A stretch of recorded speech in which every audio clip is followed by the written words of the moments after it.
Hi, everybody. I wanted to make a quick little video today on this idea of ways in which we can adjust to the ever-changing frequency or the energy that we experience. Um, I had a incident this morning where I was on my phone, and sometimes I get this sensation, and honestly, I don't spend that much time on my phone, but I get a sensation where I can sense that the energy or the radiation or whatever it may be is enough for me, that I have to kind of step away from the frequency, the energy. I can start to feel it in my body. And this is something that I've been navigating, this process of understanding frequency and energy for many years. And I just wanted to kind of share this concept for my more spiritually inclined friends, and for those maybe who are just starting to come into these sorts of terminology or this information. One thing that's clear and evident is that we live in a very polarized world where we have these extremes, this duality, right and left, black and white, up and down, good and bad. It's like everything can be pigeonholed into, one or the other end of the spectrum. Usually, if we're more unaware and we're kind of living our life on autopilot, so to speak, based on our conditionings and our belief systems, we get pigeonholed more closely into one perspective, and we lose vision or sight of being able to hold more outlier perspectives. Sometimes we can hold the perspective or open to something that's very closely linked to our belief system, right? But if it starts to go too far down in the opposite way of the spectrum, the information can feel triggering, or we can just outright dismiss it, or in the extremes that we see in the world today, we can attack it, and sometimes very violently, and people die because of these very profound misunderstandings. So a job of our time and within our life is to learn how to expand our awareness and our container to hold various perspectives, especially the ones that oppose our current narrative or belief system. If you are experiencing this, it's most likely because there is something that wants to be brought up and out and come forth of you that requires an expansion of perspective. But if you're in resistance to seeing outside of your more myopic bubble or space, it's very difficult to do that. It's very triggering, and sometimes it's just too close for us to honestly admit that we are holding that bias. I mean, almost undoubtedly all the time, if you call somebody out on a bias, most likely they're going to say, that's incorrect. I do not hold that bias. The problem is within you. And very often, as we go on to a spiritual journey or a journey of self-awareness, one of the most confronting first principles of developing a spiritual practice is to be able to look in the mirror and call ourselves out on our own BS, and to be able to admit that most everything we know is ancillary. It may be important. It's not that it's not important, but it's ancillary, and that there are many other perspectives out there. And again, to not demonize them, but to take time to hold space, to really be able to distill what another person or another way of thinking is trying to bring forth. So navigating these energies, okay? We have people working on their spiritual journey. Very often in the spiritual community, people will call this ascension. And you hear this terminology in religious circles as well, is this concept of going up in frequency, going up, right? While we're all living here on earth, you're not going to, your body, physical and spiritual self is not going to ascend out of this reality. But ascending in a spiritual perspective simply means having the ability to go up to your higher order nature, or to expand your ability to hold light or information that's outside of your typical scope of knowledge or wisdom. So you're going up in understanding, up and out. So broadening, okay? Descension, on the other hand, is not as prevalent right now, but it is important, as on the other end of the spectrum, there are people who maybe have used practices, for instance, let's just say specific religions, specific spiritual practices, even non-dual practices where we choose to focus on the afterlife and not so much on the life that we're living in this moment. That there's an imbalanced focus on, not here and now, but on the afterlife or on another place or another plane. So certain people in this realm have, whatever you want to call it, reach levels of ascension or enlightenment.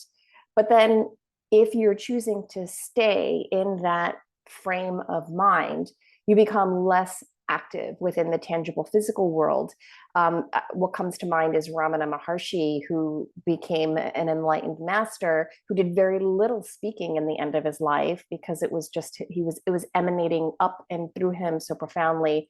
He didn't have to say much, but he also became very unhealthy because there was such a small amount of his attention on his physical well-being and physical being. So the goal of this time is to find some sort of a balance so we can be mentally healthy and we can start to learn how to adjust to these different frequencies of what the world is calling for, which is an expanded, ascended way of being, a broader, more loving understanding of our higher order angels, higher information, broader information, confronting information, while still taking care of our physicalness and really addressing the physical plane. So to reduce it would be, how do we learn how to become more spiritual while still maintaining a healthy physical focus, right? So the way the world is leaning right now is, again, more towards matter-based thinking. It's how do I just fix this body? How do I focus on my physical? How do I attain more in the world of materia? How do I live forever? How do I, longevity? How do I stay looking youthful forever? There's more of an obsession with the physical plane. So for many of us, it's working on the ascension, is how do I spend time and attention and energy to focus on a different frequency that starts to help me develop spiritually? And then balancing their frequencies. Technically, they're different dimensions, not to get too esoteric, but they're also different frequencies, and you need to navigate these differently. It requires a different attention, a different space.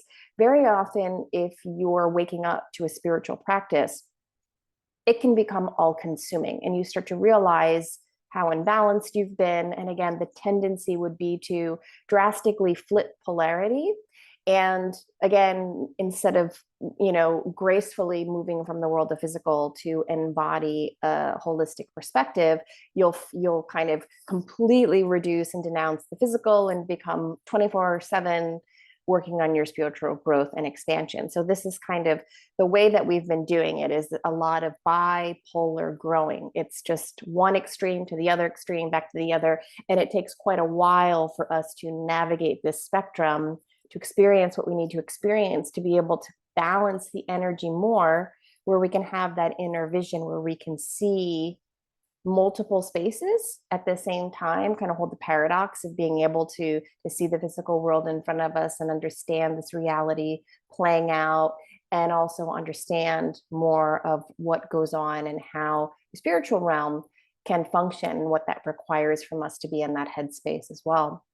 So ascension, descension for some of us who use the disassociative route, coming back down to earth and really taking care of oneself rather than being somewhere else in your mind.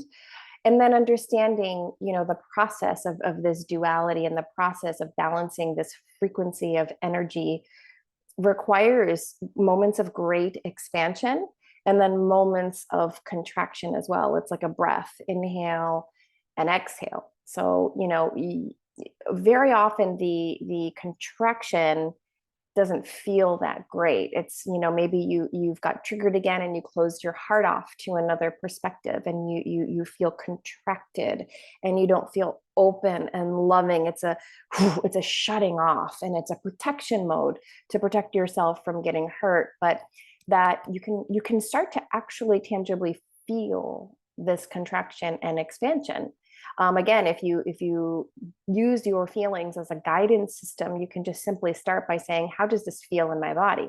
Do I feel open and receptive and loving? Or, do I feel pissed and angry and closed off and I want to isolate and not be around anybody because I need to recharge and be by myself? So again, that's, learning how to navigate your own energy system and your own frequency. So the world is calling for more love, which means we need to have more space within our psyche, within our vessels, to hold paradox, to hold multiple sides of things without getting emotionally attached, deregulated, or triggered. It is complex and it takes time. I've been working on this and teaching this kind of stuff while still being on my own journey for over 10, 15 years. But it's important to be aware that we live in energetically demanding times. And if you're completely unaware of your energy system and how you leak energy and how your thoughts affect your energy level, not just your physicalness, and working towards ways of understanding what's regenerative to you energetically. And I'm not talking solely about having a cup of coffee when you need more energy or whatever you may do to get more energy. I mean, by changing a thought or changing your mind or shifting your frequency, you can be tapped in to sources of energetic recalibration and regeneration, quite frequently, like this sense of being sourced, that God is living in and through you, and it's an energetic current that constantly flows if you just permit it and you don't close yourself off. So navigating these times is complicated. It's a calling to understand where you are first and foremost. Who are you? What are your patterns? Where do you lie on the spectrum? Are you, do you lean, something very easy is like, do you lean towards depression? That'll say a lot about your constitution and character, about energy and frequency. Do you lean towards anxiety and stimulation? There are a lot of gauges to look at other ways in which we split in duality to kind of get a gauge of where you're at. And then the most easy thing to do is to, instead of denouncing that opposite, is to start to explore that which maybe isn't so comfortable for you, something that you're not an expert in, or something that may burst some of your bubbles of reality. You have to kind of go there. You have to start going there within yourself before you're even remotely capable of handling someone else's bubble that's very different from yours. So again, we attack the other guy's bubble because we don't want to look at it, or we can't hold that frequency within ourselves. So yes, we're on a process of expanding out and then going within and being introspective and checking in and noticing, do I feel open? Do I feel constricted and closed? And just trying to really use your feelings as a guidance system to see where you're at, and then really embracing the opposite in certain ways to help you see how uncomfortable you feel when you start to pull your own mind out of your own boxes, because that's really truly what it is, for the longest time, the feminine energy, and even, in men, you hear this term, and I've said it myself, is don't put me in that box. I'm in a box. I feel limited by society. That box is in your own head. It's got to start there. So, all right, guys, don't know if this made any sense, but ascension, going up and expanding in energy, coming down to earth, understanding how to navigate more lovingly here on earth with our neighbors and humanity, working on expansion, also understanding why and when we contract and what's useful in that moment of contraction, and what's needed to shift, because ultimately we want to be more loving and receptive in all situations and be able to hold a conversation. Socratically and have a sense of emotional, I don't want to say control, because sometimes that it feels, again, the frequency of that feels like it's just another control tactic. I mean, you want to know your emotions enough to not react as much as possible. You want to be aware and be able to communicate with a sense of awareness about passionate subjects, not from emotional instability, because truly deep within you, you don't know what's going on. So, thanks, guys.